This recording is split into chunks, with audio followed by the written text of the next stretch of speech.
నమస్తే, welcome to metro TV news. ముందుగా headlines చూద్దాం. ఎవరైనా తప్పు చేస్తే వారికదే చివరి రోజు, అధికారులకు సీఎం చంద్రబాబు స్ట్రాంగ్ వార్నింగ్.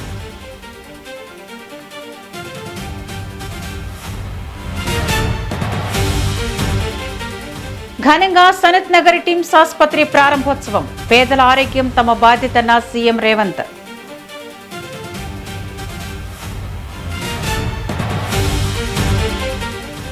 తెలంగాణలో సర్ ముసాయిదా జాబితా విడుదల. 92 లక్షల మందికి నోటీసులు ఇవ్వనున్న ఈసీ.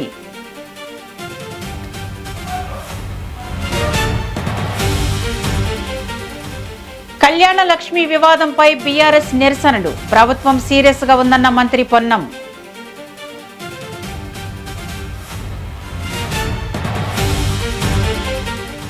బీజేపీ కొత్త జాతీయ కార్యవర్గం ప్రకటన. 13 మందికి ఉపాధ్యక్ష పదవులు.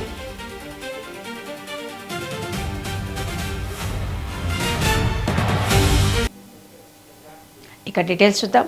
డిఎస్సి నోటిఫికేషన్ నుంచి రిక్రూట్మెంట్ వరకు చిన్న పొరపాటు కూడా లేదన్నారు విద్యాశాఖ మంత్రి లోకేష్. టీచర్ పోస్టుల భర్తీ జరగకుండా వైసీపీ కుట్రలు చేసినా పటాపంచలు చేశామన్నారు. డిఎస్సిపై అనుమానాలుంటే ప్రెస్ మీట్లు పెట్టడం ఎందుకని, సభకు వస్తే చర్చిద్దామని సవాల్ చేశారు. డేట్ టైం ఫిక్స్ చేస్తే ఎక్కడైనా చర్చకు సిద్ధమని వైసీపీకి లోకేష్ సవాల్ విసిరారు. ప్రభుత్వ బడుల ముందు నో అడ్మిషన్ బోర్డులు కనిపిస్తే తాను పర్ఫెక్ట్ గా పనిచేసినట్లని లోకేష్ అన్నారు. నేను ఛాలెంజ్ చేశాను అధ్యక్ష, ఇది 4వ ఛాలెంజ్, 4వసారి ఛాలెంజ్ చేస్తాను. టైమ్ డేట్ మీరు ఫిక్స్ చేయండి, డిబేట్ కి నేను ready. I'm ready. In the house, out side the house I'm ready. నేనేం పారిపోట్లా. మీలాగా నా పైన సిబిఐ కేసులు లేదు, మీలాగా నేను బెయిల్ పైన లేను.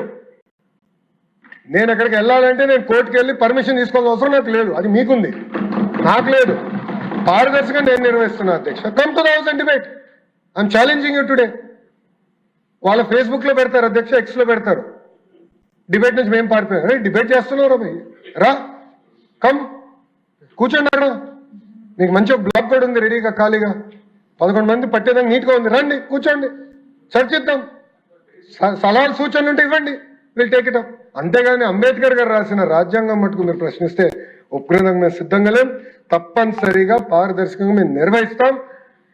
ఇంకొక 3 డిఎస్సీలు ఎన్నికల ముందర ప్రజాప్రభుత్వం నిర్వహించి ప్రభుత్వ పాఠశాలను బలోపేతం చేసే బాధ్యత మేము తీసుకుంటాం. ముఖ్యమంత్రి గారు నాకు చాలా స్పష్టంగా చెప్పారు, కేవలం భారతదేశంలో కాదు ప్రపంచంలో ఉన్న అన్ని సిస్టమ్స్ మీరు స్టడీ చేయండి, పర్ఫెక్ట్ గా చేయాలి. ఎక్కడ కానీ నాకు ఒక్క కంప్లైంట్ వస్తే మటుకు నేను నిన్ను వదిలిపెట్టాను అని చాలా స్పష్టంగా ఏ రోజైతే నన్ను మంత్రి చేశారో ఆ రోజే నాకు ఆయన వార్నింగ్, స్వీట్ వార్నింగ్ ఇచ్చి నాకు ఈ శాఖ కేటాయించారు అధ్యక్ష. అది నేను చాలా సీరియస్ వార్నింగ్ గా తీసుకుంటాను అధ్యక్ష. ఆయనకి స్వీట్గా ఉండొచ్చు, నాకు సీరియస్గా ఉంటుంది అధ్యక్ష. చాలా సీరియస్గా నేను ప్రతిసారి రివ్యూ చేస్తాను అధ్యక్ష. సో నేను యువత కూడా చెప్పేది ఒకటే, ప్రిపేర్ అవ్వండి. మళ్ళీ డిఎస్సి వస్తుంది, కలిసికట్టుగా ప్రభుత్వ పాఠశాలని అందరం బలోపేతం చేద్దామని ఈ సభ తరఫున ప్రజలందరూ తెలియజేసుకుంటూ నాకు ఇంత అద్భుతమైన అవకాశం ఇచ్చిన చైర్కి నా హృదయపూర్వక ధన్యవాదాలు తెలియజేసుకుంటూ అసలు బలపరిచింది, ఇంకా చేయాలని తపన నాలో పెరిగింది అధ్యక్ష. అధ్యక్ష ఈరోజు క్షమించాలి, గొడ్డలి పార్టీ నాయకుడు రాలేదు అధ్యక్ష. అధ్యక్ష ఆయన జగనన్న వ్యక్తి లోకేష్ని ప్రశ్నించట్లేదు అధ్యక్ష. జగనన్న వ్యక్తి గౌరవ ముఖ్యమంత్రి చంద్రబాబు నాయుడు గారిని ప్రశ్నించట్లేదు అధ్యక్ష. జగనన్న వ్యక్తి ప్రభుత్వాన్ని ప్రశ్నించట్లేదట అధ్యక్ష. జగనన్న వ్యక్తి అంబేద్కర్ గారిని ప్రశ్నిస్తున్నారు అధ్యక్ష. ఎందుకంటున్నానంటే ఇది అంబేద్కర్ గారు రాజ్యాంగంలో రిజర్వేషన్ విధానం తీసుకొచ్చిన వ్యక్తి, అది మేము పాటిస్తాం. వర్టికల్ హారిజాంటల్ రిజర్వేషన్ పారదర్శకంగా నిర్వహించాల లక్ష్యంతో మేమున్నాం. అంబేద్కర్ గారిని ప్రశ్నిస్తున్నారు అధ్యక్ష గొడ్డలి పార్టీ నాయకుడు అధ్యక్ష. దానికి సమాధానం చెప్పనండి అధ్యక్ష. ముందు 1995 నుంచి 2025 మధ్య జరిగిన 14 డిఎస్సి పరీక్షల్లో 11 తన హయాంలోనే నిర్వహించామని ఏపీ సీఎం చంద్రబాబు నాయుడు అసెంబ్లీలో తెలిపారు. ప్రస్తుతం విధుల్లో ఉన్న ఉపాధ్యాయులు సుమారు 80% మంది ఈ డిఎస్సీల ద్వారానే నియమితులయ్యారని పేర్కొన్నారు. డిఎస్సీ నిరసనలో నిరుద్యోగ యువత పాల్గొనలేదని చంద్రబాబు అన్నారు. వారి స్థానంలో నిలబడేందుకు ఒడిశా నుంచి దినసరి కూలీలను తీసుకువచ్చారని ఆరోపించారు. దీనికి సంబంధించిన ఆధారాలను సభలో చూపించాలని ప్రతిపక్షానికి సవాల్ విసిరారు. విద్యా ప్రమాణాలు పెరగాలి. విద్యా ప్రమాణాలు పెరగాలంటే మొన్న 19 డబ్బా కొట్టుకున్నారు. ఒక్క టీచర్ని రిక్రూట్ చేయకుండా నేను విద్యా ప్రమాణాలు పెంచేశానని చెప్పి ఊరూరు చాటుకునే పరిస్థితికి వచ్చారు. ఇంగ్లీష్ మీడియం పెట్టారంటాడు. ఇంగ్లీష్ మీడియం వల్ల మొత్తం ఏదో మార్పు వచ్చేసిందని మాట్లాడే పరిస్థితికి వచ్చారు. అధ్యక్ష, ఇక్కడ చూస్తే 1995, 2024 ఇప్పుడు 25 వరకు మీరు చూస్తే 14 డిఎస్సీలు పెడితే 14 డిఎస్సీల్లో 11 డిఎస్సీలు నేను ముఖ్యమంత్రిగా ఉండే నిర్వహించాను అధ్యక్ష. 11 డిఎస్సీలు నేను గర్వపడుతున్నా. ఎవ్రీ ఇయర్ డిఎస్సీ ఉద్యోగాలు రాని వాళ్ళు కూడా ఒక్కరు వెళ్తా రాలేదు. Every candidate selection is explainable, traceable and also audible and accountable. మేము దాచిపెట్టేది ఏమీ లేదు. Answer key public, merit list public, selection list public. మేము పబ్లిక్ రెస్పాన్సిబుల్. కుట్రలు చేసేవారికి కాదు, కుట్రలు చేసేవారు కబద్దార్, జాగ్రత్తగా ఉండండి. ఈ రోజు రోడ్డు మీదకి వచ్చారు. ఇదే కుట్రలు మీరు చేస్తే రోడ్డు మీద కూడా రారు. ధైర్యం ఉంటే అసెంబ్లీకి రండి. ఇది పవిత్రమైన వేదిక. నేను సవాలు విసురుతున్నా. మీరు ఇక్కడ అసెంబ్లీలో వచ్చి కూర్చుంటే మీరు అడిగేదానికి మేము సమాధానం చెప్తే, నీ దగ్గర ఏదైనా అడిషనల్ పేపర్ ఉంటే ఆ సాక్ష్యాలు చూపించి ఒక పవిత్రమైన వేదికతో ప్రజా సమస్యలనే కాకుండా జవాబుదారీతనం తీసుకొచ్చే వేదిక ఈ అసెంబ్లీ. ఇక్కడికి వస్తే అడ్డంగా దొరికిపోతారు. వీళ్ళకి ఏం ఉండవు. అందుకే రోడ్డు మీద కూర్చొని నేను ఎందుకు చెప్పానంటే హిట్ అండ్ రన్. వీళ్ళ పార్టీ అనే హిట్ అండ్ రన్. నేను తీవ్రవాదులు చూసా. 60 ఏళ్లుగా ఆ పార్టీ అయిపోయింది. వీళ్ళు అదే మరి చేసే పరిస్థితికి వచ్చారు. ఎప్పుడు కూడా నేను ఆంధ్రప్రదేశ్ శాసన మండలిలో అధికార ప్రతిపక్ష సభ్యుల మధ్య వాగ్వాదంతో గందరగోళం నెలకొంది. ప్రతిపక్ష నేత బొత్స సత్యనారాయణ, మంత్రి అచ్చెన్నాయుడు మధ్య తీవ్ర మాటల యుద్ధం జరిగింది. తనను దద్దమ్మ అంటూ మంత్రి అచ్చెన్నాయుడు కామెంట్ చేశారని బొత్స అభ్యంతరం తెలిపారు. ఆ పదాన్ని రికార్డు నుంచి తొలగించాలని కోరుతూ అచ్చెన్నాయుడు శరీరాకృతిపై వ్యాఖ్యలు చేశారు. అందుకు మంత్రి ఘాటుగా కౌంటర్ ఇచ్చారు.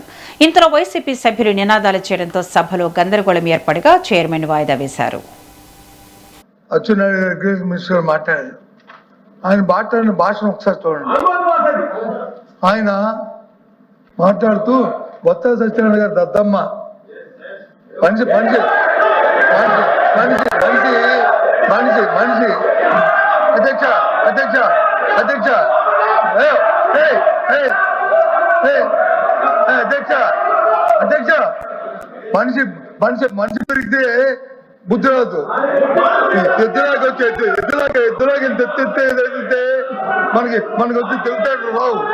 భాష బాగోవాలి. ఎవడు దత్తమ్మో, ఎవడు అమ్మోతులు ఉన్నాడు, ఎవడు ఉన్నాడు, ఎవడు పరిపాలన చేస్తాడు, ఏ రైతులు వచ్చి ఎరువులు లేక వస్తున్నారు, ఏ రైతు ఇబ్బంది పడతారు రాష్ట్రంలో. ఈ దద్దమ్మ వచ్చి తెలుస్తుంది. దయచేసి ఈ భాష మంచిది కాదు. ఈ సభలో శాసనసభలో మంచిది కాదు. ఆ వాటిని విద్య చేయండి. ఏంటి ఇలాంటి భాషలు గౌరవంగా మాట్లాడాలి, నేర్చుకోండి. గౌరవంగా మాట్లాడాలి.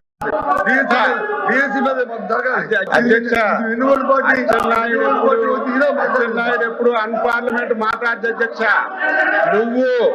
మీరు గత ప్రభుత్వంలో విద్యాశాఖ మంత్రిగా ఉండి 5 సంవత్సరాలు 19, 20, 21, 22, 23, 24 అని 5 సంవత్సరాలు లక్షల మంది యువకులను అధ్యక్ష డిఎస్సి పెడతామని చెప్పి ఆశ చూపి డిఎస్సి పెట్టలేదు. ఆ రోజు విద్యాశాఖ మంత్రిగా ఉండి మీ గొడ్డల పార్టీ అధ్యక్షుడిని కనీసం చెప్పలేని వ్యక్తిని ఏమనాలి మీరే చెప్పండి అధ్యక్ష. నేను కట్టుబడి, మీరు ఎరువులు అంటున్నారు, వ్యవసాయం అంటారు. దేని మీదైనా ఈ 2 సంవత్సరాల్లో వ్యవసాయ అనుబంధ రంగాలు ఏ శాఖైనా మీ పాలన మా పాలన చర్చించడానికి ఎన్ని రోజులైనా సిద్ధంగా ఉన్నాం. దద్దం అనేది అన్పార్లమెంట్ అయితే చెప్పండి అధ్యక్ష. దద్దం అనేది అన్పార్లమెంట్ అయితే చెప్పండి, క్షమాపణ చెప్తాను, నాకేం అభ్యంతరం లేదు. చేత కాని వాళ్ళని దద్దమ్మలు అంటారు. మీరు విద్యాశాఖ మంత్రిగా ఉండి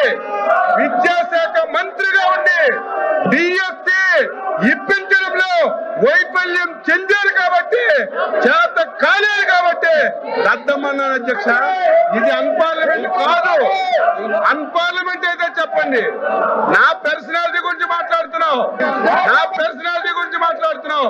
నువ్వు సచ్చినా కాలు కిందకి పెట్టి పైకి పెట్టినా నా పర్సనాలిటీ నీకు రాదు. సత్యనారాయణ, నా పర్సనాలిటీ నీకు రాదు.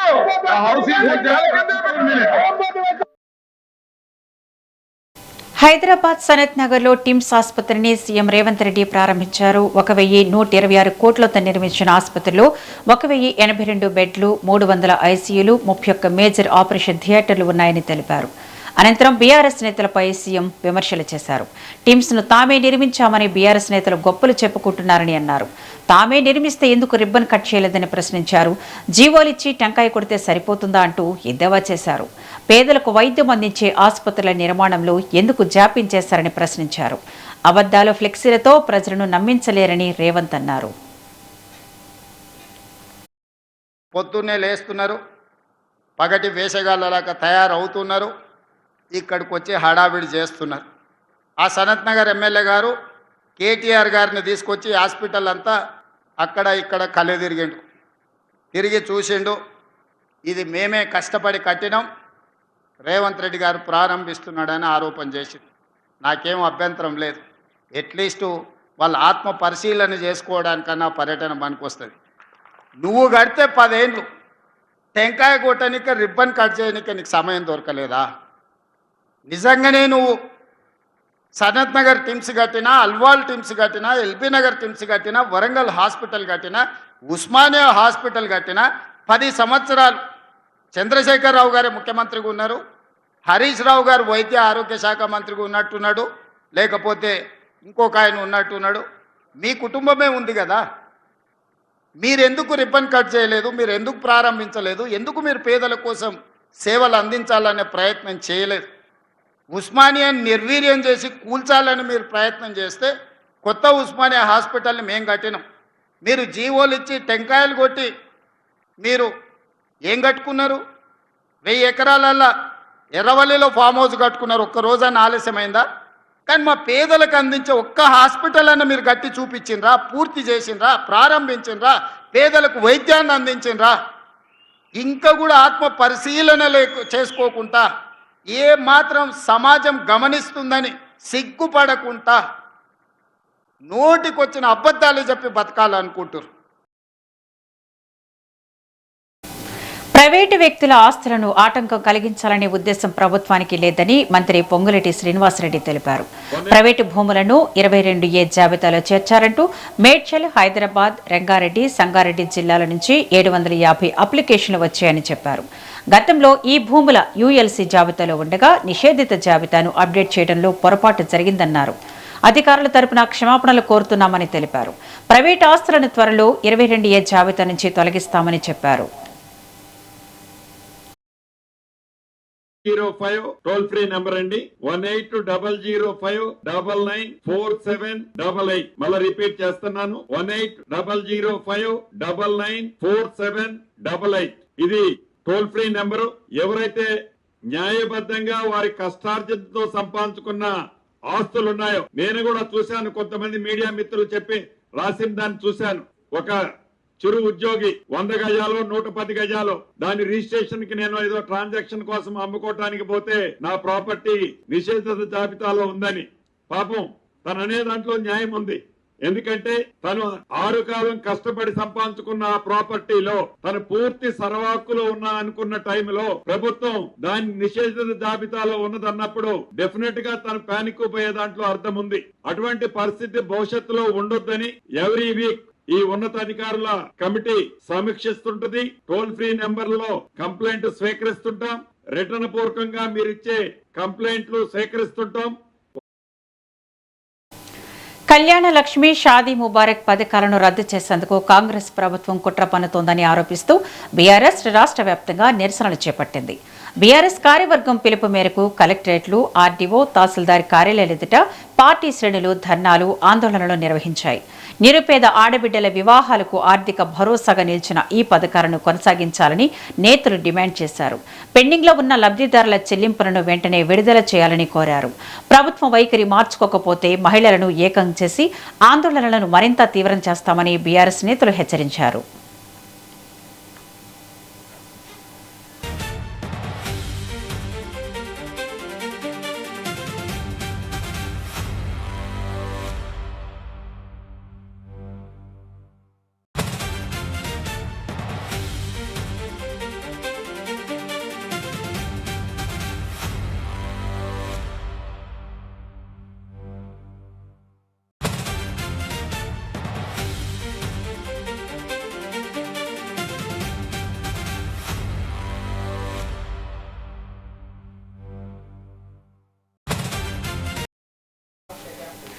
కళ్యాణ లక్ష్మి పథకం వివాదంపై మంత్రి పొన్నం ప్రభాకర్ స్పందించారు. ఈ విషయంలో ప్రభుత్వం సీరియస్గా ఉందన్నారు. హైకోర్టులో కౌంటర్ దాఖలు చేయడంలో జాప్యం ఎందుకు జరిగిందో విచారణ జరిపిస్తున్నట్లు చెప్పారు. న్యాయపరంగా జాప్యం జరిగిందా, అధికారుల సమాచారం కారణంగా ఆలస్యం జరిగిందా అనే అంశాలపై విచారణకు ఆదేశించినట్లు తెలిపారు. జాప్యానికి అధికారుల తప్పిదం ఉన్నట్లు తేలితే చర్యలు తీసుకుంటామని మంత్రి పొన్నం ప్రభాకర్ స్పష్టం చేశారు.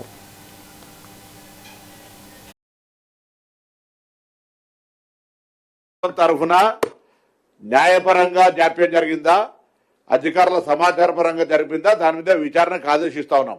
ఇందుకు సంబంధించిన బాధ్యుల మీద చర్య తీసుకుంటాం. తెలుసు దానికి సంబంధించి, అందుకే నేనేమంటున్నా, దానికి సంబంధించి అందుకే అవన్నీ గురించి నేను న్యాయ స్థానంలో ఉంది కాబట్టి అంత డీటెయిల్ గా నేను పోవట్లే. కానీ నేను ముందు మీకు చెప్పినప్పుడు మీరు చాలా స్పష్టంగా చెప్పిన, మా అధికారులు కానీ SC, ST, BC, minority welfare కు సంబంధించిన వాళ్ళు కానీ లేదా న్యాయపరంగా ఈ శాఖలను సమన్వయం చేయాల్సినటువంటి అక్కడ ఉన్నటువంటి బాధ్యులు కానీ ఎవరి లోపం అనేది గౌరవ ప్రభుత్వం తరఫున దాన్ని విచారణ చేసి అందుకు బాధ్యులైన మీద చర్యలు తీసుకుంటామని స్పష్టంగా చెప్తా ఉన్నా. దానికి అరే నేను విచారణకు ఆదేశించాలని ఇప్పుడు నాకు ఓకేనైనా తప్పకుండా రెస్పాన్స్ బాధ్యతగా దాని మీద వ్యవహరిస్తాము. నేను ఇప్పుడు లాస్ట్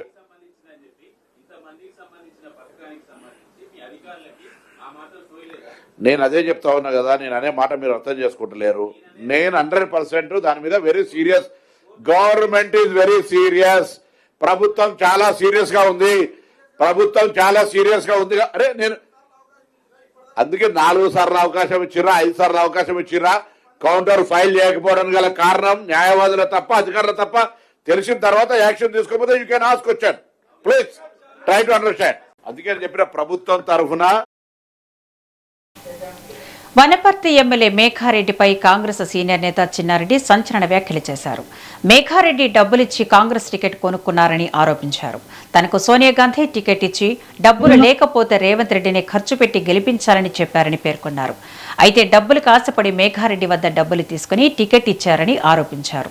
నియోజకవర్గంలో అభివృద్ధి పనులు ఎందుకు ఆగిపోయాయని మంత్రులను అడిగితే ఎమ్మెల్యే మేఘారెడ్డి పనులకు అడ్డుపడుతున్నారని చెప్పారన్నారు. కాంట్రాక్టులు తన అనుచరులకు దక్కలేదనే కారణంతో రద్దు చేయాలని కోరారని ఆరోపించారు.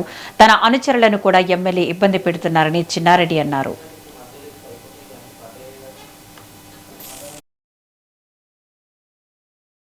జెండా పట్టనటువంటి వ్యక్తిని ఇచ్చిన గతంలో కాంగ్రెస్ పార్టీలో ఉండి 10 సంవత్సరాలు టీఆర్ఎస్ ప్రభుత్వం ఉంటే ఆ పార్టీలో పోయి అన్ని సంపాదించుకుని మళ్ళా వచ్చిన వాళ్ళకి ఇచ్చినారు. ఇదా కాంగ్రెస్ పార్టీ? ఇదా రాజకీయం? గన్పూర్ కూడా అదే మాదిరి జరిగింది. అంటే ఇన్ని తప్పులు చేస్తున్నా మేము భరించి ఊరుకుంటున్నాం. నేను భరించకుంటే ఇంకో జీవన్ రెడ్డి కావాల్సి వస్తుంది. నేను భరించకుంటే ఇంకో జీవన్ రెడ్డి కావాల్సి వస్తుంది. తప్పులు చేస్తున్నా ఈ తప్పుడు గాళ్లను పార్టీ నుంచి బయటకు వదిలేంత వరకు మేము వదలమనేటువంటి మాట కూడా మేము మనవి చేస్తాము. అందుకని ఎంతో కాలం సాగనిది. ఇవాళ టికెట్ పొందిన వ్యక్తితో డబ్బులకు ఆశపడి నా టికెట్ ను పక్కకు పెట్టారనేటువంటి మాట కూడా మీతో మనం చేస్తున్నాం. రేవంత్ రెడ్డి గారు పిసిసి ప్రెసిడెంట్ గా పోయి చెప్పారు, అన్నా ఈరోజు కాంగ్రెస్ పార్టీ గెలవబోతుంది, మీరు ముఖ్యమంత్రి కాబోతున్నారన్న మాట కూడా నేను చెప్పాను. ఆ మాట ఉంటాం. ఆ మాట మరి నేనంత నిర్భయంగా వారే ముఖ్యమంత్రి అని చెప్పిన తర్వాత ఇంక భయమేమో చెప్పండి. ఆ ప్రకారంగా నేను చెప్పిన తర్వాత కూడా కొంత డబ్బులకు ఆశపడి ఆంధ్రప్రదేశ్ ప్రభుత్వం జనసేన ఎమ్మెల్సీ కొణిదెల నాగబాబుకు కీలక బాధ్యతలు అప్పగించింది. ఏపీ గ్రీన్ కార్యనిర్వాహక కమిటీ చైర్మన్ గా నాగబాబును నియమిస్తూ రాష్ట్ర పర్యావరణ అటవీ శాఖ ఉత్తర్వులు జారీ చేసింది. ఆయనకు కేబినెట్ హోదా కల్పించింది. రాష్ట్రంలో పచ్చదనం పెంపు, పర్యావరణ సమతుల్యత, అడవుల విస్తరణ లక్ష్యంగా కమిటీ పనిచేయనుంది. మొక్కలు నాటే కార్యక్రమాలు, పర్యావరణ పరిరక్షణ చర్యలను పర్యవేక్షించడంలో కమిటీ కీలకంగా వ్యవహరించనుంది.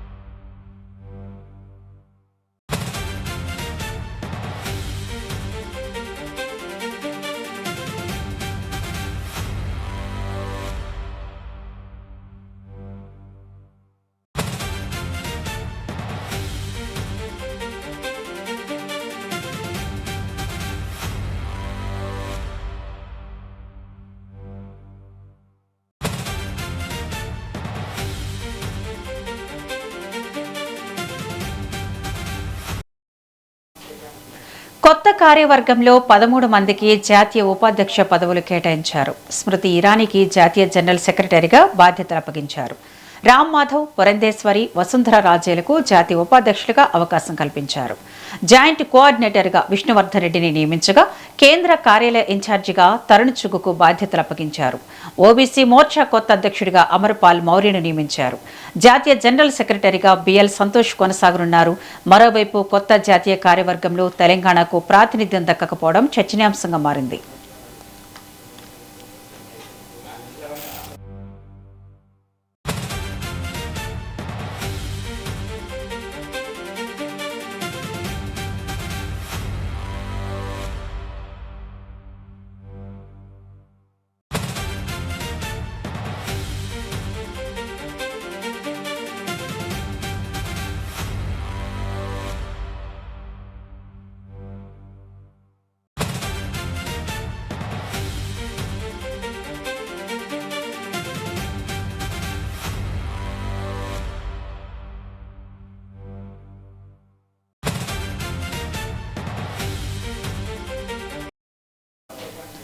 అలహాబాద్ హైకోర్టు ఉత్తర్వులపై సుప్రీంకోర్టు స్టే విధించింది. హైకోర్టు ఆదేశాలను సవాల్ చేస్తూ రాహుల్ గాంధీ సుప్రీంకోర్టును ఆశ్రయించారు.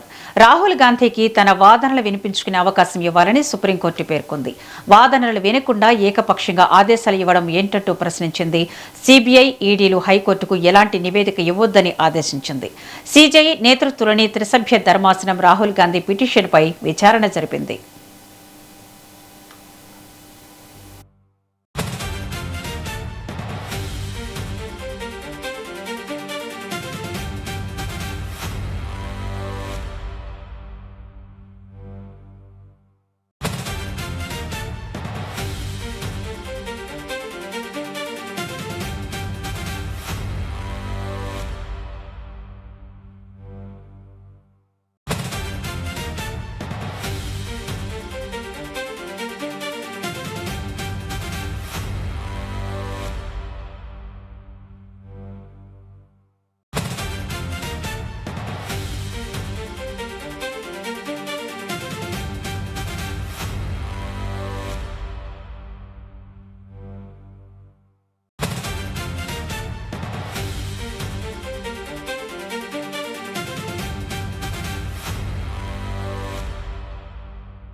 బాంకీపూర్ ఎమ్మెల్యేగా ప్రశాంత్ కిషోర్ ప్రమాణ స్వీకారం చేశారు. Assembly speaker Prem Kumar speaker ఛాంబర్లోనే ఆయనతో ప్రమాణం చేయించారు.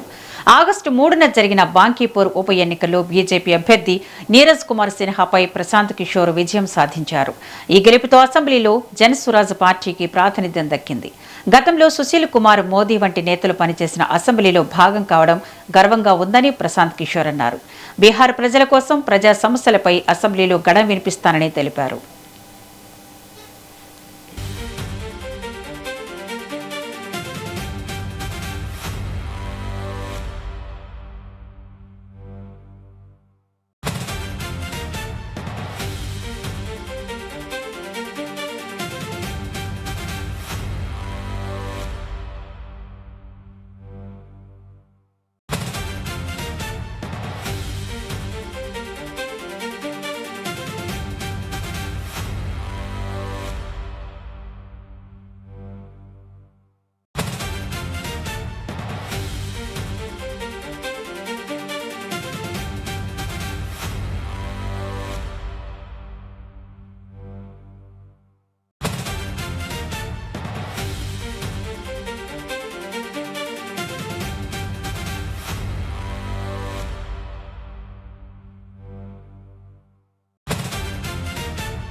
భోగాపురం అల్లూరి సీతారామరాజు అంతర్జాతీయ విమానాశ్రయంలో విమాన కార్యకలాపాలు ప్రారంభమయ్యాయి. ప్రయాణికుల రాకపోకలతో ఎయిర్పోర్ట్లో సందడి నెలకొంది. విమానాశ్రయంలోని అత్యద్భుతమైన నిర్మాణ శైలి, ఆధునిక సదుపాయాలను చూసి ప్రయాణికులు ఆనందం వ్యక్తం చేస్తున్నారు. ఉత్తరాంధ్రకే కాకుండా దేశంలోని అత్యుత్తమ విమానాశ్రయాలు ఒకటిగా భోగాపురం ఎయిర్పోర్టు నిలుస్తుందని ప్రయాణికులు అభిప్రాయపడ్డారు. ఎయిర్పోర్టు నిర్మాణ తీరు, అందుబాటులో ఉన్న సౌకర్యాలు, ప్రారంభమైన విమాన కార్యకలాపాలపై ప్రయాణికులు హర్ష వ్యక్తం చేస్తున్నారు.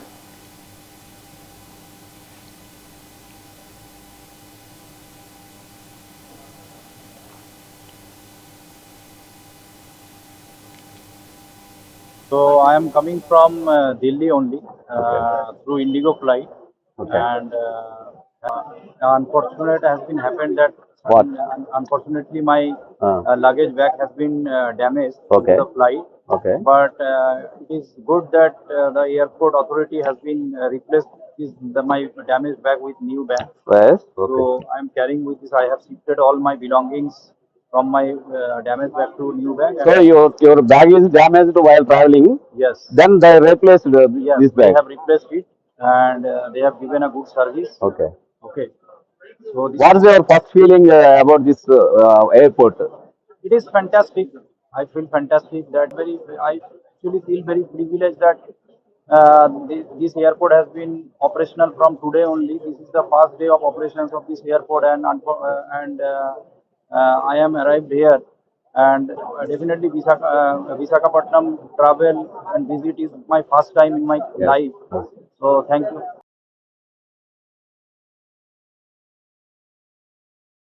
So I am coming from Delhi only through Indigo. ఎక్కడి నుంచి వచ్చారు సార్? ఎక్కడి నుంచి వచ్చారు? ఎక్కడికి వెళ్తున్నారు సార్?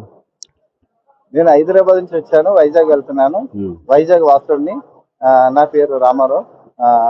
నా శ్రీభూమి డెవలపర్స్ ఈ చుట్టుపక్కల ప్రాంతాల్లో నేను వెంచర్ వేయడం జరిగింది. మరి ఏదేమైనా ప్రత్యేకించి ఈ ఫస్ట్ ఫ్లైట్ లో నేను ల్యాండ్ అవ్వాలన్న ఉద్దేశం మీద నేను ప్లాన్ చేసుకొని లాస్ట్ 10 days ముందు నేను టికెట్ అయితే నేను కొనుక్కోవడం జరిగింది. మరి ప్రత్యేకించి ఈ ఫస్ట్ ఫ్లైట్ లో నేను దిగాలని హైదరాబాద్ వెళ్ళడం జరిగింది. లాస్ట్ ఫ్లైట్ నిన్న వైజాగ్ లో మన ఎక్కి ఈరోజు ఫస్ట్ ఫ్లైట్ ఇక్కడ దిగడం కూడా జరిగింది. మరి చాలా సంతోషం అనిపించింది. చాలా అధునాతనమైన టెక్నాలజీ ఉపయోగించి ఇక్కడ ఎయిర్పోర్ట్ నిర్మించడం, అది కూడా మన జిఎంఆర్ సంస్థ మన వాస్తువులు మన ప్రాంత వాస్తువులు కట్టడం, ఇంత అద్భుతంగా కట్టడం కూడా చాలా హ్యాపీ అనిపిస్తుంది. అదే విధంగా మరి ఎయిర్పోర్ట్ ల్యాండ్ అయ్యేటప్పుడు కూడా చాలా అంటే ఫ్లైట్ లో ఉన్న అందరూ కూడా చాలా హ్యాపీ ఫీల్ అయ్యారు. ఎందుకంటే సీ నుంచి ల్యాండ్ అవడం జరిగింది. సుమారు 10 నిమిషాలు ప్రయాణం సముద్రం మీద జరగడం జరిగింది. ఆంధ్రప్రదేశ్లో జూనియర్ డాక్టర్ల నిరసనలు ఉధృతమయ్యాయి. ప్రభుత్వ వైద్య కళాశాలలు, ఆసుపత్రుల్లో జూనియర్ డాక్టర్లు అత్యవసర, ఐసీయూ, ఆపరేషన్ థియేటర్ సేవలను బహిష్కరించారు. నిరసనలు ప్రారంభమై 8 రోజులు గడిచినా ప్రభుత్వం నుంచి స్పందన లేకపోవడంతో ఈ నిర్ణయం తీసుకున్నట్లు జూనియర్ డాక్టర్లు తెలిపారు. స్టైఫెండ్ 30% పెంచాలని, సీనియర్ వైద్యుల పదవీ విరమణ వయసును 62 నుంచి 65 ఏళ్లకు పెంచే ప్రతిపాదనను ఉపసంహరించుకోవాలని డిమాండ్ చేస్తున్నారు. ఎన్ఎంసీ నిబంధనల ప్రకారమే అసిస్టెంట్ ప్రొఫెసర్ల నియామకాలు చేపట్టాలని కోరుతున్నారు. మరోవైపు ప్రత్యామ్నాయ ఏర్పాట్లతో వైద్య సేవలు కొనసాగిస్తున్నట్లు ఆసుపత్రి వర్గాలు తెలిపాయి.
నాగుల పంచమి సందర్భంగా భక్తుల రద్దీ పెరగడంతో పలు ప్రాంతాల్లో దుర్ఘటనలు చోటు చేసుకున్నాయి.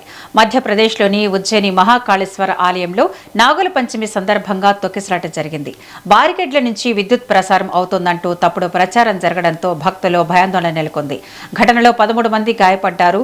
మరోవైపు పశ్చిమ బెంగాల్లోని బీర్భూమ్ జిల్లా తారాపీట్లో 4 అంతస్తుల హోటల్లో అగ్ని ప్రమాదం జరిగి 7 మృతి చెందారు.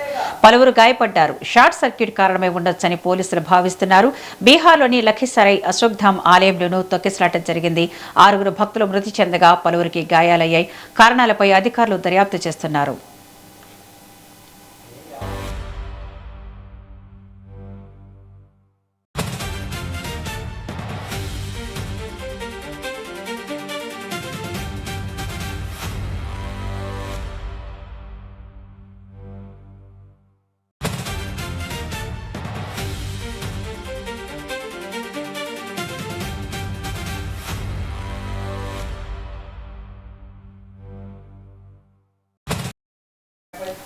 మరోవైపు ప్రసిద్ధ పుణ్యక్షేత్రమైన పశ్చిమ బెంగాల్లోని బీర్భూమ్ జిల్లా తారపీట పట్టణంలో ఇవాళ తెల్లవారుజామున అగ్ని ప్రమాదం చోటు చేసుకుంది. 4 అంతస్తుల హోటల్ గ్రౌండ్ ఫ్లోర్లో ఒక్కసారిగా భారీగా మంటలు చెలరేగాయి. ఈ దుర్ఘటనలో ఊపిరాడక తీవ్రంగా కాలిపోయి 7 అక్కడికక్కడే ప్రాణాలు కోల్పోగా పలువురు తీవ్రంగా గాయపడ్డారు. సమాచారం అందుకున్న అగ్నిమాపక సిబ్బంది వెంటనే ఘటనా స్థలానికి చేరుకుని మంటలను అదుపులోకి తెచ్చారు. గాయపడిన క్షతగాత్రులను రక్షించి అత్యవసర చికిత్స నిమిత్తం రాంపూర్ హార్ట్ ప్రభుత్వ మెడికల్ కాలేజ్ ఆసుపత్రికి తరలించారు. విద్యుత్ షార్ట్ సర్క్యూట్ తోనే ప్రమాదం జరిగి ఉండొచ్చని పోలీసులు భావిస్తున్నారు. కేసు నమోదు చేసి దర్యాప్తు చేపట్టారు.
తిరుపతి జిల్లా రిజిస్ట్రార్ కార్యాలయంలో ఏసీబీ అధికారులు ఆకస్మిక తనిఖీలు నిర్వహించారు.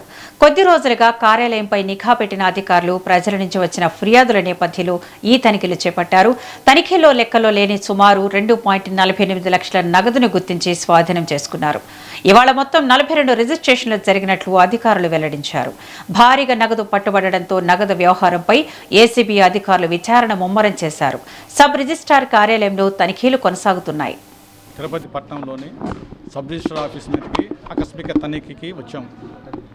ఈ సబ్ రిజిస్టర్ ఆఫీసు తిరుపతి మీద అనేక ఆరోపణలు వచ్చినాయి, బ్రైబ్ ఆరోపణలు వచ్చినాయి. దీని మీద మేము నిఘా పెట్టాము. నిఘా పెట్టిన తర్వాత ఉన్నతాధికారుల యొక్క ఆదేశం మేరకు ఈరోజు మేము మా సిబ్బందితో సబ్ రిజిస్టర్ ఆఫీసు తిరుపతి మీద సర్ప్రైజ్ చెక్ చేశాము. ఈ తనిఖీల్లో భాగంగా మాకు 2,48,000 రూపాయలు మాకు అన్అకౌంటెడ్ క్యాష్ ఈరోజు మాకు స్వాధీనం చేసుకున్నాము. దీని మీద మిగతా అన్ని రికార్డ్స్ కూడా వెరిఫై చేస్తున్నాము. ఈ సబ్ రిజిస్టర్ ఆఫీసులో కనుక ఎవరన్నా లంచాలు అడిగిన ఎట్లా మాకు నిర్భయంగా మనకు తిరుపతి ఏసీబీ ఆఫీస్కి మీరు ఫిర్యాదు చేయవచ్చు.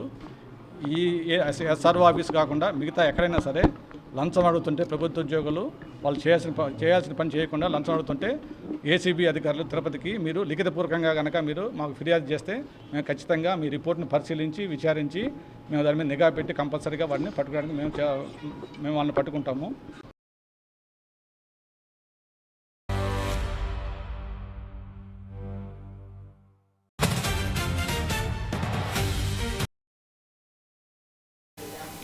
ఇవి బులెటిన్ అప్డేట్స్. మరిన్ని అప్డేట్స్ కోసం చూస్తూనే ఉండండి మెట్రో టీవీ.